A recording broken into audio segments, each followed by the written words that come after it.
Dhanush K ராஜா 5 ஓ கஸ்தூரி பாஜாவை ஆராயுங்கள். Bio Selvaraghavan அறிவிப்புகள் பல தவறான விஷயங்களை சரிசெய்வதற்காக இது உங்களுக்கு ஒரு திறந்த கடிதம்.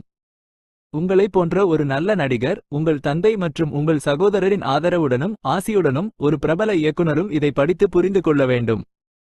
சினிமா என்பது தொழிலில் எந்த தொடர்பும் இல்லாத சுயமாக உருவாக்கப்பட்ட பெண்ணாகவும் இன்று நான் வகிக்கும் பதவிக்கு போராட வேண்டிய ஒரு பெண்ணாகவும் இருக்கும் என்னை போன்றவர்களின் வாழ்வுக்கான போராட்டம் என்பது நாம் அனைவரும் அறிந்ததே.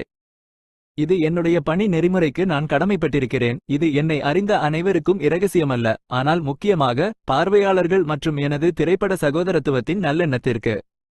செய்திகள். எனது நெட்ஃபிக்ஸ் ஆவணப்படத்தின் வெளியீடு நான் மட்டுமல்ல, எனது ரசிகர்கள் மற்றும் நலம் விரும்பிகள் பலரால் மிகவும் எதிர்பார்க்கப்பட்டது.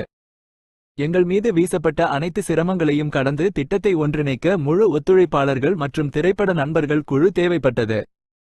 குரோக் படத்திற்கு எதிராக நீங்கள் பழிவாங்கும் பழிவாங்கல் என் கூட்டாளி மற்றும் நானும் எங்களை மட்டும் பாதிக்கவில்லை, ஆனால் இந்த திட்டத்திற்காக தங்கள் முயற்சியையும் நேரத்தையும் கொடுத்த மக்களை பாதிக்கிறது.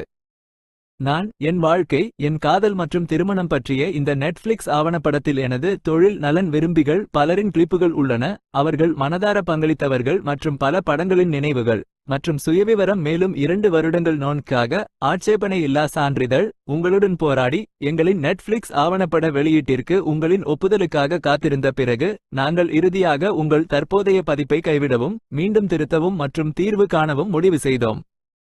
நானும் ரவுடி தான் பாடல்கள் அல்லது காட்சி வெட்டுக்களை பயன்படுத்த அனுமதி மறுத்துவிட்டது. பல கோரிக்கைகள் இருந்தபோதிலும் புகைப்படங்கள் கூட குறைவாகச் சொல்ல வேண்டும். நானும் ரவுடி தான் படத்தின் பாடல்கள் இன்றுவரை பாராட்டப்படுகின்றன, ஏனென்றால் பாடல் வரிகள் உண்மையான உணர்ச்சிகளிலிருந்து வந்தவை. எங்கள் ஆவணப்படத்தில் நாங்கள் பயன்படுத்தக்கூடிய சிறந்த இசை இல்லை என்பதை அறிந்து அதை பயன்படுத்த எங்களுக்கு வாய்ப்பளிக்க நீங்கள் மறுத்தீர்கள், அல்லது பாடல்களின் வரிகள் கூட என் இதயத்தை உடைத்தது. வணிக நிர்பந்தங்கள் மற்றும் பணப்பிரச்சினைகள் உங்களின் மறுப்பை கட்டாயமாக்கினால் அது புரியும், ஆனால் உங்களின் இந்த முடிவு உங்கள் தனிப்பட்ட விஷயத்தை வெளிப்படுத்துவது மட்டுமே என்பது வேதனை அளிக்கிறது. எங்கள் மீது வெறுப்பு மற்றும் நீங்கள் வேண்டுமென்றே இவ்வளவு காலம் முடிவெடுக்காமல் இருந்தீர்கள்.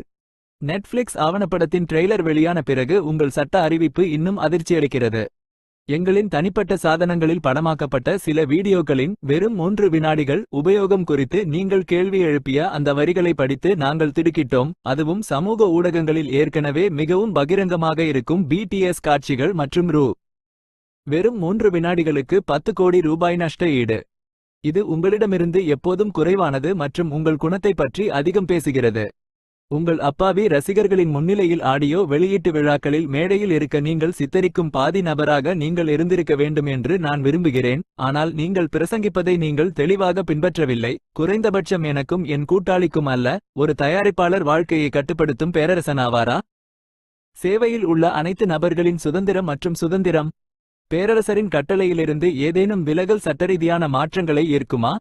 உங்கள் சட்டப்பூர்வ அறிவிப்பை நான் பெற்றுள்ளேன், அதற்கு சட்டப்பூர்வமான வழிகளில் நாங்கள் பதிலளிப்போம். எங்களின் நெட்ஃபிளிக்ஸ் ஆவணப்படத்துக்காக நானும் ரவுடி தன்னின் கூறுகளை பயன்படுத்துவதற்கு நீங்கள் NOC வழங்க மறுப்பது பதிப்புரிமை கோணத்தில் நீதிமன்றங்களில் நியாயப்படுத்தப்படலாம், ஆனால் அதற்கு ஒரு தார்மீக பக்கமும் உள்ளது என்பதை நான் உங்களுக்கு நினைவூட்ட விரும்புகிறேன். கடவுளின் நீதிமன்றம். படம் வெளியாகி கிட்டத்தட்ட 10 வருடங்கள் ஆகிவிட்ட நிலையில் உலகின் முன் முகமூடியை அணிந்து கொண்டு யாரோ ஒருவர் இந்த கேவலமாக தொடர்வது நீண்ட நாட்களாகிவிட்டது. ஒரு தயாரிப்பாளராக உங்களது மிகப்பெரிய வெற்றிப்படங்களில் ஒன்றாகவும் இன்றும் அனைவராலும் விரும்பப்படும் படம் என்று நீங்கள் கூறிய கொடூரமான விஷயங்கள் அனைத்தையும் நான் மறக்கவில்லை. வெளியீட்டிற்கு முன் நீங்கள் சொன்ன வார்த்தைகள் எங்களுக்கு ஏற்கனவே சில ஆறாத வடுக்களை ஏற்படுத்தியுள்ளன. படம் பிளாக்பஸ்டர் ஆன பிறகு உங்கள் ஈகோ மிகவும் பாதிக்கப்பட்டது என்பதை திரைப்பட வட்டாரங்கள் மூலம் அறிந்தேன். இந்த படத்தின் பிலிம்பேர் 2016 தொடர்பான விருது விழாக்கள் மூலம் அதன் வெற்றியின் மீதான உங்கள் அதிருப்தி சாதாரண மனிதராலும் உணரக்கூடியதாக இருந்தது. வணிக போட்டியை தவிர்த்து பொது வாழ்வில் உள்ள முக்கிய நபர்கள் பெரும்பாலும் மற்றவர்களின் தனிப்பட்ட வாழ்க்கையை தொந்தரவு செய்வதில்லை. மரியாதை மற்றும் கண்ணியம் போன்ற விஷயங்களில் பெரிய மனதுடன் நடந்து கொள்ள வேண்டும். தமிழ்நாட்டு மக்களோ அல்லது சரியான மனசாட்சி உள்ள எவரும் இத்தகைய கொடுங்கோன்மையை உங்களைப் போன்ற ஆளுமையில் இருந்து வந்தாலும் பாராட்ட மாட்டார்கள் என்று நான் நம்புகிறேன். இந்த கடிதத்தின் மூலம் கடந்த காலத்திலிருந்து நீங்கள் அறிந்த சிலரின் வெற்றியைப் பற்றி உங்கள் உள்மனதோடு சமாதானம் அடைய வேண்டும் என்று நான் விரும்புகிறேன். உலகம் ஒரு உன்னதமான இடம், அது எல்லோருக்கும் உரியது. உங்களுக்கு தெரிந்தவர்கள் வாழ்க்கையில் மேலே வந்தாலும் பரவாயில்லை. சினிமா பின்னணி இல்லாத சாதாரண மனிதர்கள் அதை பெரிதாக்கினாலும் பரவாயில்லை. சிலர் தொடர்புகளை ஏற்படுத்தி மகிழ்ச்சியாக இருந்தாலும் பரவாயில்லை.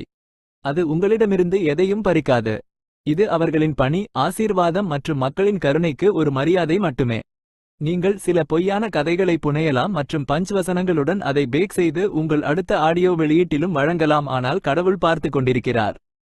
உங்கள் சொற்களஞ்சியத்தில் ஷாடன்ஃப்ரோய்டர் என்ற ஒரு ஜெர்மன் வார்த்தையை அறிமுகப்படுத்த விரும்புகிறேன், மேலும் அந்த உணர்ச்சியை இனி எங்களுடன் அல்லது யாருடனும் நீங்கள் சுவைக்க மாட்டீர்கள் என்பதை உறுதிப்படுத்த விரும்புகிறேன்.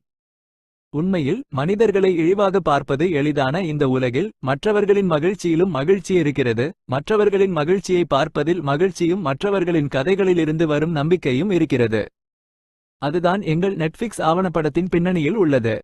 நீங்களும் அதை பார்க்க பரிந்துரைக்கிறேன், ஒருவேளை அது உங்கள் மனதை மாற்றக்கூடும். ஸ்ப்ரெட் லவ் செய்வது முக்கியம் என்றாவது ஒரு நாள் நீங்களும் அதை சொல்லாமல் முழுமையாக செய்ய முடியும் என்று நம்புகிறேன். பிரார்த்தனை செய்கிறேன். ஓம் நம சிவாய. சேனலுக்கு எதாக இருந்தாலும் அது கொஞ்சம் ஆதரவு கொடுங்க. உங்கள் பொண்ணான கையை கொண்டு அந்த பெல்லில் தட்டிடுங்க. அவங்களுக்கு சப்ஸ்கிரைபர் 5-10 ஏறுனா அவங்க மனசு சந்தோஷப்படும்.